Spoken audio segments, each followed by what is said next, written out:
তো বন্ধুরা, আমি কিছুদিন ধরেই প্রচণ্ড অম্বল গ্যাসে ভুগছি, মানে শারীরিক অসুস্থতা।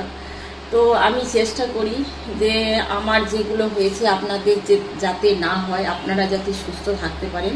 তো আমার সেই সিক্স সেন্স বলুন আর নলেজ বলুন, আমি আপনাদের সাথে শেয়ার করার চেষ্টা করি। তো আমার মাথাতে বা যুক্তিতে যেটা এসেছে, যেটা বুঝলাম, আমি অনুভব করলাম যে খাবার খাবার আমরা যখন গ্রহণ করি না, খাবার একদম দেখবেন গলায় গলায় গ্রহণ করার পর, আমাদের যদি ভোজ খাওয়ার পর মানে গলায় গলায় হয়ে গেছে, জল খেয়ে নিলাম, সেই জলটুকুই যদি ঢেকুর ওঠে না, দেখবেন একটু টকটক হয়ে যায়। তার মানে কি, আমাদের অভ্যন্তরীণ যে শারীরিক যন্ত্র মানে লাড়ি ভুঁড়ি রয়েছে, আমাদের খাবারগুলোকে না একটা টক জাতীয় পদার্থতে মানে পরিণত করে দেয়, এবং তারপর খাবারগুলো মানে পচন ধরে, তারপর সেগুলো থেকে রস মিশ্রিত হয়ে যে গুণাগুণ, যে ভিটামিনগুলো থাকে, সেগুলো ছাঁকাই করে আমাদের ব্লাডের মধ্যে মানে প্রবাহিত হয়। তো আমরা কি করি, আমরা মেয়েরা অলস বলবো না, অনেক সময় আমাদের শরীর আর সাথ দেয় না, বা অনেক সময় হয়তো দেখবেন যে একটু রিল্যাক্স ফিল করতে ইচ্ছে করে। তো অনেক সময় দিনের খাবার থেকে যায় এবং দিনের খাবারটা দিয়ে আর চালিয়ে নিত, আমরা এটা ভেবে থাকি।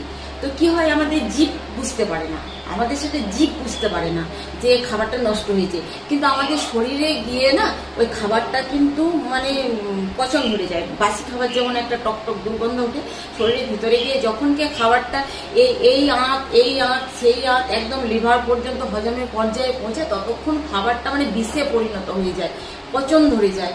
তো সেই বিশালা খাবারটা না মানে মানে কি বলবো, ছাঁকাই হয়ে সেটা আমাদের ব্লাডের মধ্যে প্রবাহিত হয়। আমার মনে, আমি ডাক্তার নই, আমি আমার কথা অনুপাতে বলছি, ব্লাডের মধ্যে প্রবাহিত হয় এবং সেটা খেয়ে গ্যাস হয়ে যায়। গ্যাস হলে কি হচ্ছে, আমাদের আজ পিঠে খিচে ধরছে, আমাদের আজ বুকে খিচে ধরছে, আমাদের আজ তলপেটে খিচে ধরছে, আমাদের কিন্তু এই সমস্যাগুলো হয়। তো আমরা চেষ্টা করব যে মানে একটাতে একটা মেনু হোক, মেনু কম হোক, কিন্তু দিনের খাবারও গরম মানে একদম টাটকা খাবার করে খাবো, আর রাতের খাবারও টাটকা করে খাবো। কিন্তু তারপরেও আমাদের শারীরিক অসুস্থতা থাকে, অনেক সময় সন্তানরাও জ্বালাতন করে, ছোট বাচ্চা থেকে অনেকে বাড়িতে।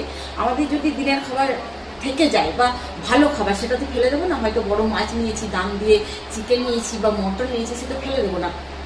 আমরা কি করব, সেই খাবারটা কিন্তু আধ ঘন্টা ধরে ফুটাবো, খাবারটাকে একদম চর বড়িয়ে ফুটিয়ে, টক বগিয়ে ফুটিয়ে, মানে খাবারটা পেটে যাওয়ার পর আর যাতে সেটা বিষে পরিণত না হয়, নষ্ট না হয়।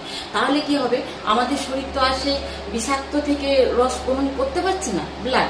তো আমরা বাসি খাবার খাবো, দিনের খাবার রাতে খাবো, কিন্তু সেটাকে আমরা কিন্তু একদম মানে পরিপূর্ণ মানে গরম খাবারের মতো, মানে গরম করলে, যতটা গরম করলে খাবারটা পেটে গিয়ে নষ্ট হবে না, ততটাই করুন। তাহলে দেখবেন সকলে সুস্থ থাকবেন, অতটা ডাক্তার কাছে যেতে হবে না। তো আমি জানি না কতটা ঠিক বলছি, ভুল বলে থাকলে ক্ষমা করবেন। আমি চেষ্টা করি আপনাদের গাইডলাইন দেওয়ার। তো ভালো লাগলে কমেন্ট করে জানাবেন। টাটা।